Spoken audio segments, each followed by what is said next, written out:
আসসালামু আলাইকুম, সোনিয়াস ব্লগে তোমাদের স্বাগতম। আজকে আমি নতুন একটা ভিডিও নিয়ে আসলাম যে এই শীতের রাতে গরম গরম লুচি আর আলুর দম খেতে হয়। তার জন্য আমি সুন্দর করে মশলাগুলো ভালো করে বেটে নিলাম, কারণ বাটা মশলা দিয়ে লুচি আর আলুর দমটা খেতে খুবই ভালো লাগে। তাই আমি আলুর দমটা করব। আগে আমি আলুগুলি ছিলে ভালো করে ধুয়ে রাখছি। ধুয়ে রেখে এখন আমি কড়াইতে তেল দিয়ে মশলাগুলো দিয়ে দেব। দিয়ে আমি একটু ভালো করে একটু নাড়াচাড়া করব। নাড়াচাড়া করে তারপরে আমি এক এক করে মশলা দেব। তাই সবগুলো মশলায় আমি দেব। যে প্রথমে দিয়ে দিলাম একটু আদা বাটা, তারপরে দিয়ে দিলাম একটু হলুদ, আর তারপরে দিয়ে দিলাম একটু মরিচের ফাঁকি, একটু ধনিয়ার ফাঁকি দিলাম। দিলাম একটু স্বাদ মতন লবণ।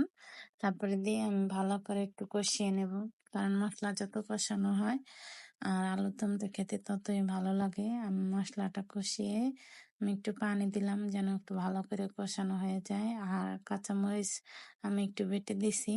তারপরে দিয়ে দিলাম একটু এলাচ আর দারচিনি। আলুগুলো আমি দিয়ে দিলাম।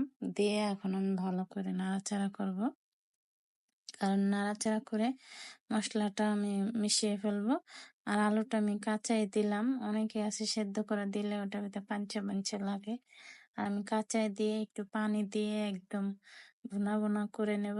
তারপরে এখন আমার কষানো হয়ে গেছে। আমি ঝোলের পানি দিয়ে দেব। আমি মিডিয়াম মতন ঝোলের পানি দিলাম যেন একবারে শুকিয়ে ফেলা যায়। তারপর আমি ঢেকে রেখে এখন আমি আটাটা মাখবো। তা আটাটা মাখার জন্য আমি এক বাটি আটা নিলাম। নেওয়ার পরে আমি দিয়ে দিলাম একটু লবণ স্বাদ মতন। দিয়ে আমি দিয়ে দেবো একটু তেল। তেলটা দিয়ে এখন একটু ভালো করে নাড়াচাড়া করব, কারণ তেলটা দিলে লুচিটা সুন্দর হয় আর বেলতেও সমস্যা হয় না। এখন আমি আস্তে পানি নিয়ে আমি একটু একটু করে ভালো করে মাখবো যেন একবারে পাতলা না হয়ে যায়, সেটা শক্ত শক্ত থাকে। এখন সুন্দর করে আমি বেলে এখন আমি আবার আলুর দমটাকে আমি একটু নাড়াচাড়া করে নেব, যে দেখি কদ্দূর হইলো। তাই দেখলাম যে এখনো হয়নি ভালো, যার একটু হওয়ার বাকি। তারপরে দিকে আমি আটাটা একটু ছোট ছোট করে আমি পিস পিস করে কেটে নিলাম, জানি সবগুলো এক সমান হয়। পিস পিস করে কেটে এখন আমি সুন্দর করে একটু পেড়া বানিয়ে নেব।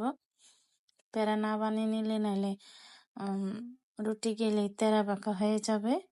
তাই আমি সবগুলো একটু গুছিয়ে গাছিয়ে এখন আমি পেড়া বানিয়ে নেব।